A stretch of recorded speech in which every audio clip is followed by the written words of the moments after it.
Students, today we will start with the next topic, natural gas. We have finished petroleum and coal. Okay. Now natural gas is also found where you have got petroleum. We have already seen. Okay. Now natural gas is very important fuel. I hope everybody knows the meaning of the fuel. Word fuel, it is used for burning. Okay. Now it is easy to transport this natural gas through pipes. Okay, and natural gas is stored under high pressure as compressed natural gas. This natural gas is stored as CNG, that is compressed natural gas, and all of us know what is CNG now. Okay, now the uses of CNG. The first use of CNG is used as power generation. This is the first use, for generating electricity.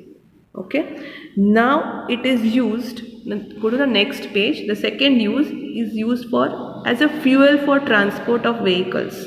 All of us know CNG vehicles are there. You have got car, you have got rickshaws, you have got buses. Okay, because it is less polluting than petrol and diesel, so it is known as a cleaner fuel which does not pollute our environment. Okay, the third use is it is directly used for cooking in homes and burning in factories. Okay, many of you must have got pipeline gas at your home for cooking. Okay, as it is supplied through the pipes.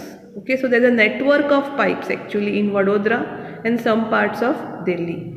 Now the fourth use is it's a starting material for manufacture of many number of chemicals and fertilizers. So many chemicals and fertilizers are made from this CNG gas.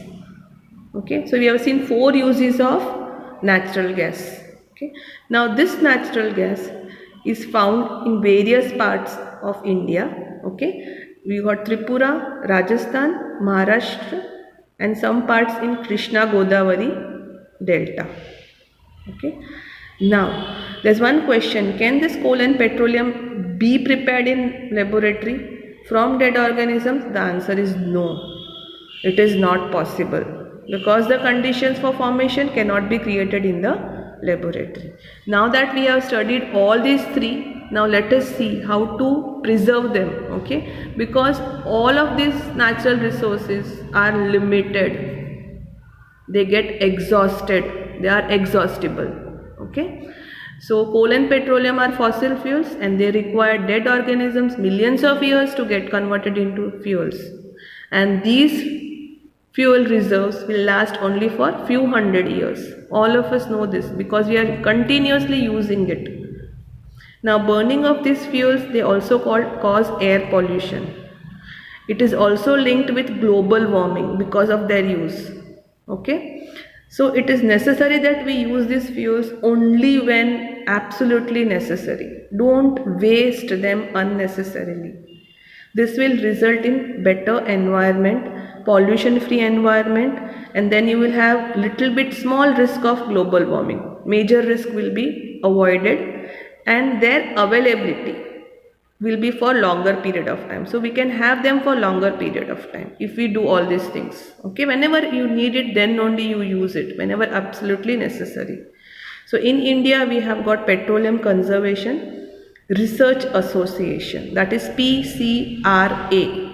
Now this PCRA has got some rules how to save petrol and diesel while driving. Okay, so there are 4 tips. First is when you are driving, drive at a constant and moderate speed.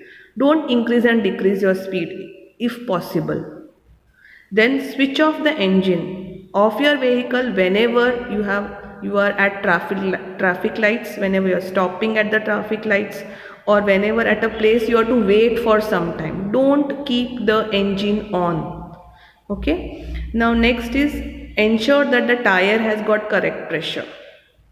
Okay, and regular maintenance of the vehicle should be done, like PUC and all should be checked. Thank you.